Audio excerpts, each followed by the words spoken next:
Three-person babies is a pioneering technique used to help prevent mitochondrial diseases that can be debilitating and life-threatening.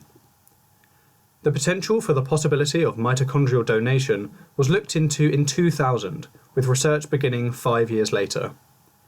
Techniques were then developed at Newcastle University with the aim to prevent diseased mitochondria from being passed on.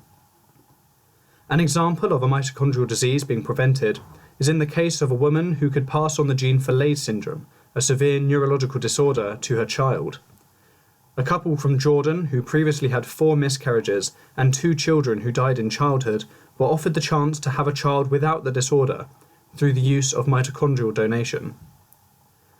John Zhang carried out the first successful attempt at mitochondrial donation on the couple by using spindle nuclear transfer, a technique where the nucleus from the biological mother's egg is removed and inserted into the donor egg, which has had the nucleus removed.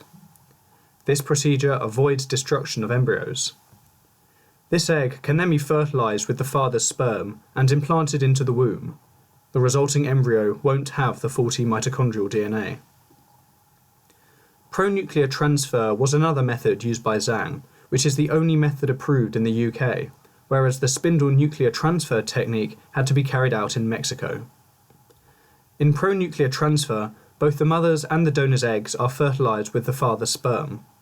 Before division into early stage embryos occurs, both nuclei are removed.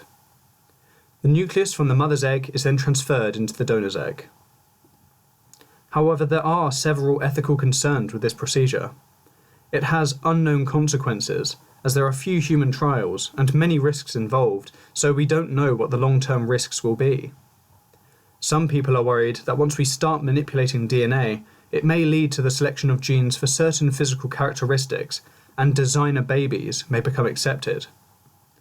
Also, pronuclear transfer leads to the destruction of human embryos, which some people argue would devalue the meaning of life. Yet there are several advantages that may outweigh the concerns. It reduces the risk of genetic diseases being transferred, so the life expectancy of many is improved. It allows parents who carry some genetic disorders to have healthy children. And the child will only inherit approximately 0.1 to 1% of the donor DNA, so it doesn't affect any other characteristics.